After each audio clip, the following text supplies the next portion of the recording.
저희 동네는 이제 좀 피었다가 벌써 이제 요즘 바람이 세서 그런지 이제 그 벚꽃이 떨어지는 것 같더라고요. 아까 제가 그 벚꽃이 막 만개해가지고 이제 일 보고 이제 집에 돌아오는데 뒤에서 막 어떤 아이의 소리가 들리는 거예요. 할머니 미워 막 그러는 거예요. 그래가지고 사람들이 다 이렇게 쳐다봤죠. 이게 누가 그러는데 어떤 아이가 할머니 미워 막 그런 거예요. 한 4살 됐나?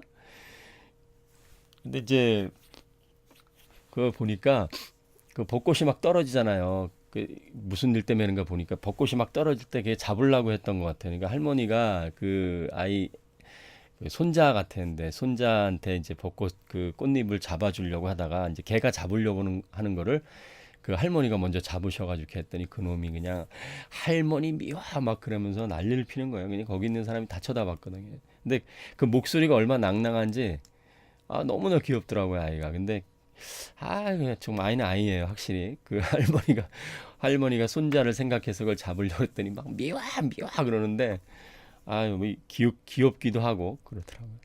예, 어서 오세요. 예,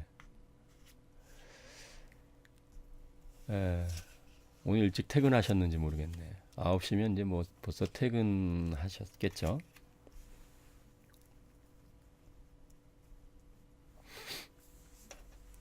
저는 그 꽃들 보면 참 그 이게 확실히 나이가 먹는 게 아닌가 싶은 게 예전에 어렸을 때도 물론 꽃을 보면 참 그 좋았어요. 뭐 예전에는 이제 막 그 봉소나 그 남자인데도 불구하고 남자 여자 뭐 가릴 것 없이 봉소나 막 그 해가지고 빠가지고 뭐 하여튼 여기 손톱에다 막 물들이고 그랬었잖아요. 어쨌든 뭐 어렸을 때도 꽃 싫어하는 사람이 있을까요? 다 꽃을 좋아하는데 정말 나이가 점점 되는 건지 꽃을 보면은 예사롭지가 않아요. 훨씬 더 뭔가 감개무량하다랄까. 하여튼 그 기분이 좋고 참 그래서 그 보면은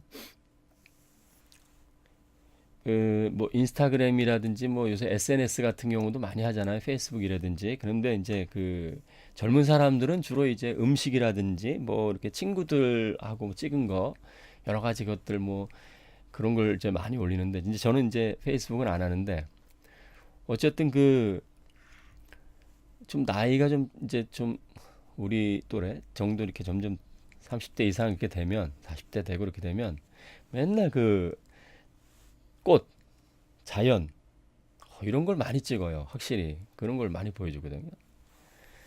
그래서 점점 이런 자연에 대한 어떤 것들을 새롭게 발견하고 또 그것이 예전과는 다르게 뭔가 가슴에 와닿는 거 보면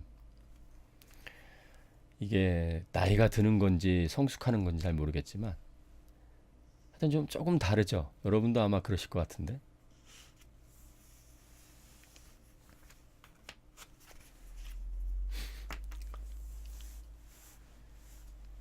그 자연 이런 뭐 꽃 이런 것을 이제 좀 생각해 보니까 그 들어보니까 그 얘기를 하다 보니까 생각이 나는 그런 이야기가 있는데 어, 그 누구죠?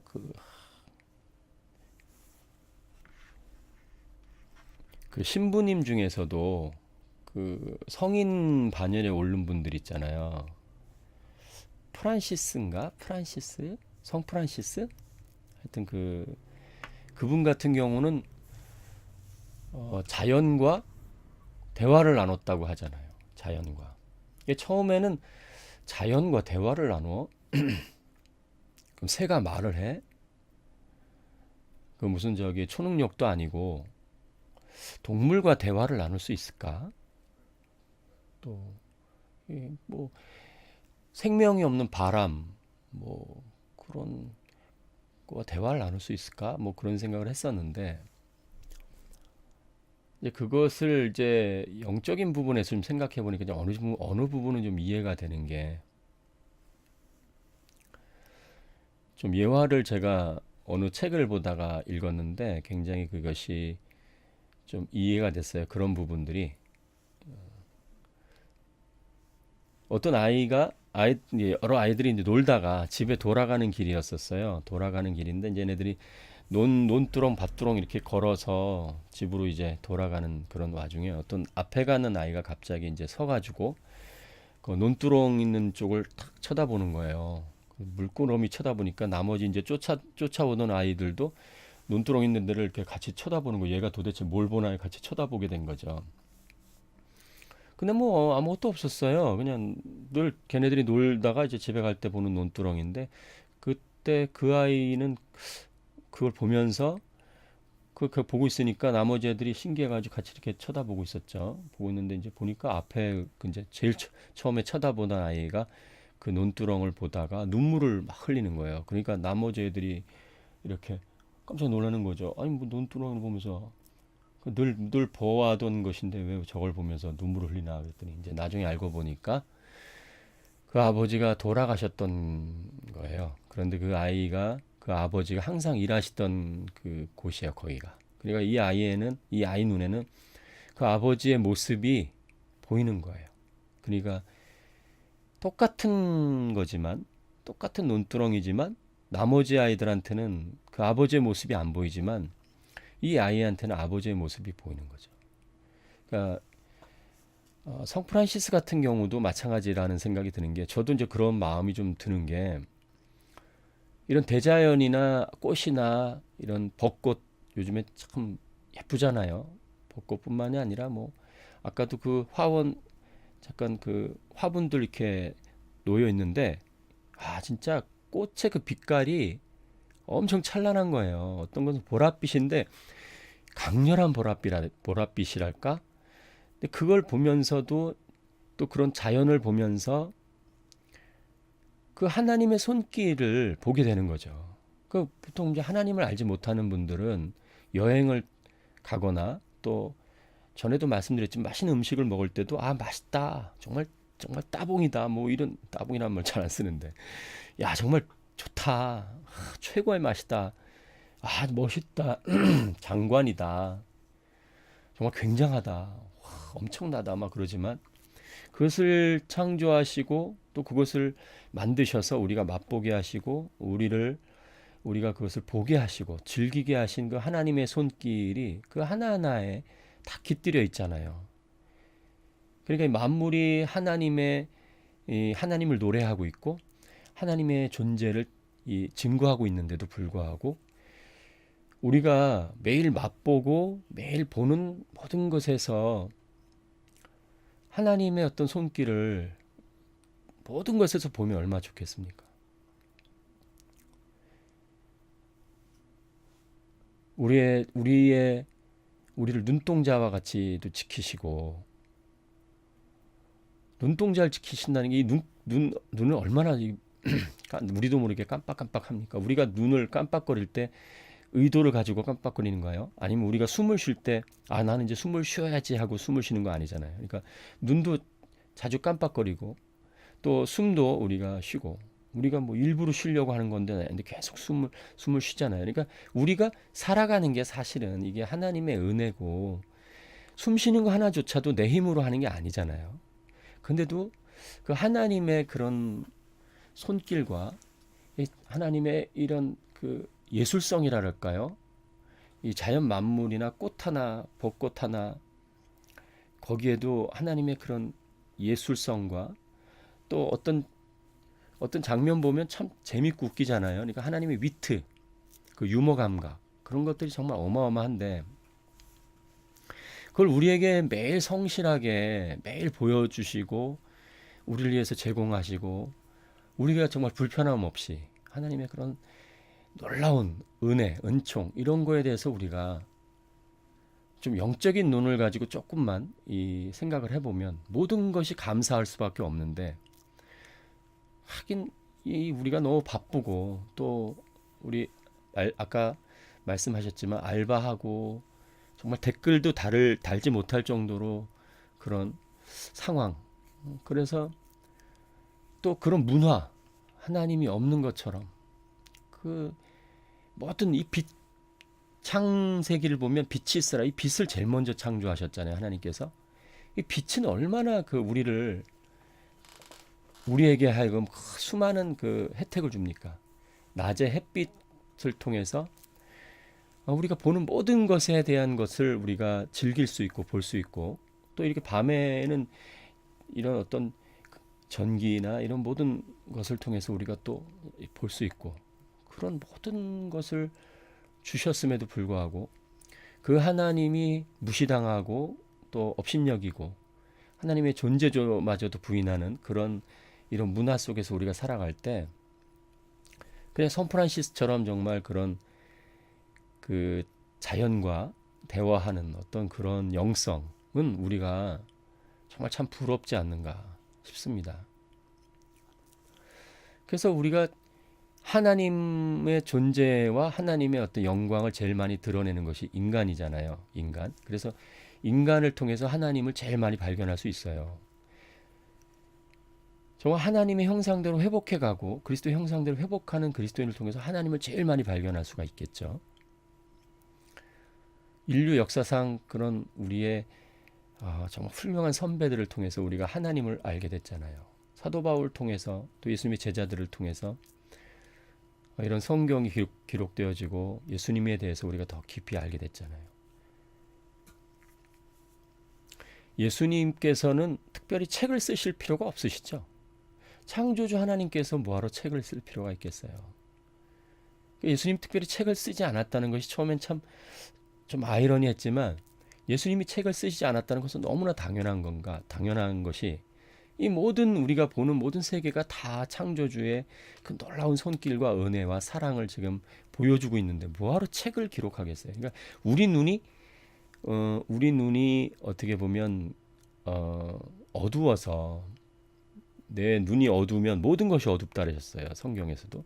이 눈이 밝아져서 모든 것을 봤으면, 또 그런 어떤 하나님의 손길의 그런 작은 것 하나까지도 우리가 하나님의 손길의 그런 위대하심을 본다면, 우리가 날마다 주님을 노래하고 주님을 기뻐하고 감사하고 그런 삶을 살지 않을 수가 없겠죠. 그러니까 여러분과 저는 종교인의 삶에서 좀 벗어나서 어떤 예배에 참석해서 어떤 그 일주일에 한 번씩 어떤 종교적인 행사를 하고, 물론 행사라고 표현해 죄송하지만 예배가 굉장히 중요한 것입니다.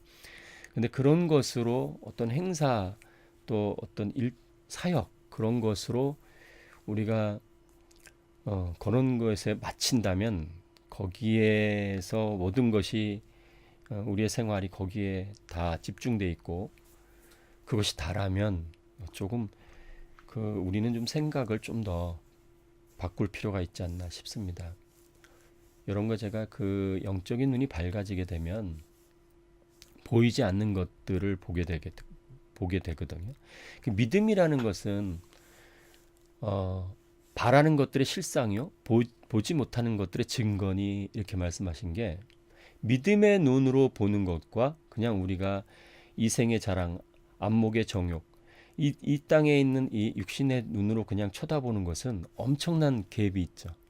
그러니까 믿음의 눈을 가지고 모든 것을 보고 모든 것을 즐기는 삶을 사는 것이 굉장히 중요하지 않을까 싶습니다. 여러분과 제가. 그때 하나님은 더 많은 부분에서 영광을 받으실 것이고, 우린 더 많은 부분에서 하나님께 감사하지 않을까 싶습니다.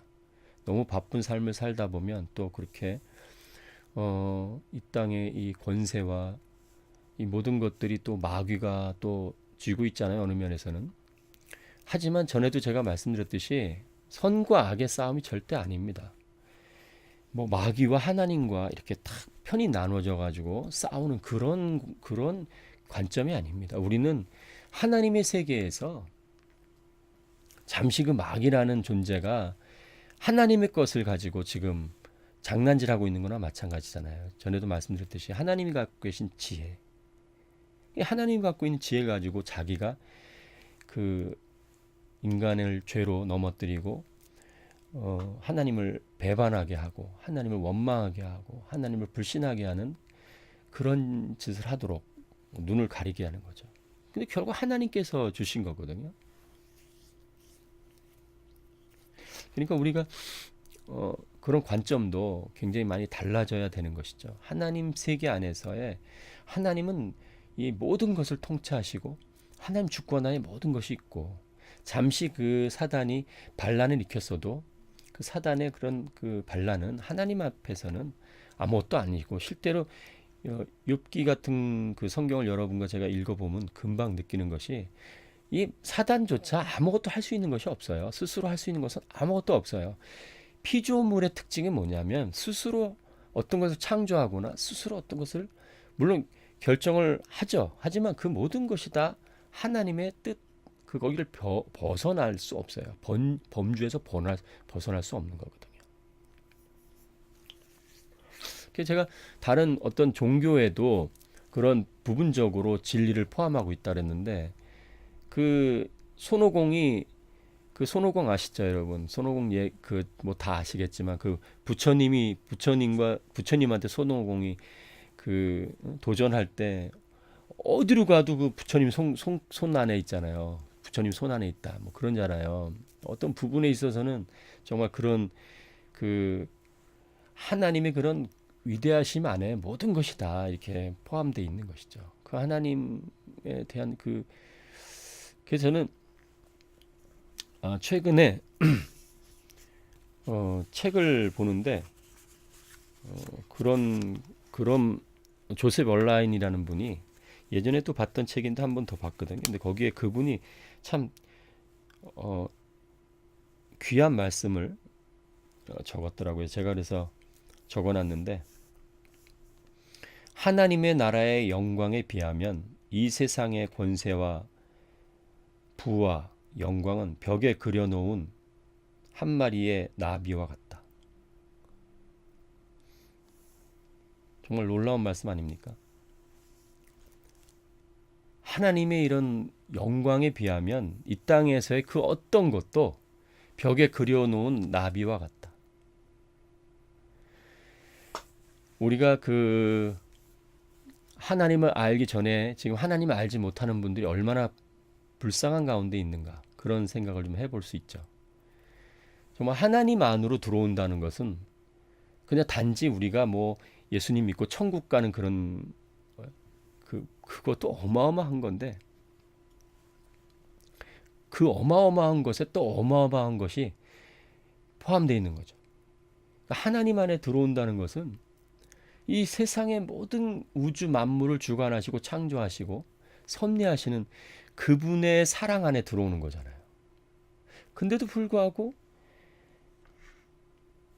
예수님 믿는다는 것이 왜 이렇게 어려운지, 그 간악한 사단이 간교한 그런 어떤 속임수를 통해서 이 세상 문화와 이 세상 사람들의 눈을 어둡게 만들어서 그 한 마리의 벽에 그려진 꽃과 같은, 아니 그 나비와 같은 그런 영광을 쫓게 하려고 거기에 눈멀게 하셔서, 눈멀게 해서 정말 진정한 영광과 이 하나의 위대한 세계 속에서 누리는 이런 기쁨, 행복, 이런 것들을 놓쳐버리게 하는 그런 정말 좀 안타까운 그런 현실이 아닌가, 그런 생각이 좀 듭니다. 우리가 어떤 전도를 하거나 어떤 복음을 전할 때도 항상 우리는 어떤 그런 그 교리 체계 안에서 이렇게 그 정립되어 있는 것에서 항상 그 안에서 이렇게 활동하다 보니까 이 우리가 쓰는 단어조차도, 언어조차도 뭐 전도 뭐 이런 부분이 이렇게 국한되어 있잖아요. 근데 당연히 그리스도인들의 이런 삶의 풍성함은, 그 풍성한 삶을 누리는 이런 여유는, 또 그들이 환경에 지배받지 않고 환경 영향받지 않는 평화는 하나님을 믿지 않는 분들, 또 밖에서 봤을 땐 신기해야 되는 점, 원래 신기해야 되는데 그런 모습들이 사실은 잘 보이지 않는 것이 좀 안타깝다는 생각이 듭니다. 어느 분은 어떤 책에 그런 글을 쓰셨어요. 우리가 누리는 평화는 온도계가 아니라 온도 조절기와 같다. 온도계 같은 경우는 밖의 온도에 영향을 받아서 온도가 올라가고 내려가잖아요. 근데 온도 조절기는 밖이 차가우면 온도를 올리고 밖이 더우면 온도를 내리고, 그러니까 밖과 상관없는 거라고 온도 조절기다 이렇게 비유로 말씀하셨는데 굉장히 좋은 비유 같아요. 그 어떤 환경이 지배받지 않는 이 평안함이 늘 여러분과 저와 함께 해야 합니다. 이것이 너무나 당연한 것이고요. 근데 여전히 우리가 어떤 환경에 지배를 받고 환경으로 인해서 우리가 어떨 때는 평화로운 것 같은데 또 어떨 때는 또 평화가 전혀 없는 그런 삶이라면 우리가 하나님 안에 들어와서 누리는 게 뭐가 있겠어요? 별로 없잖아요. 이런 하나님 안에서 누린 이런 진정한 평화와 기쁨을 우리가 누릴 때에 그 자연스럽게 그 영향력이 외부로 또 가족들이 제일 먼저 느끼겠죠. 가족들이 그리고 친구들이 친척들이 그래서 퍼져나가는 거죠. 그리스도의 이런 놀라운 복음이 세상으로 퍼져나가는 거죠.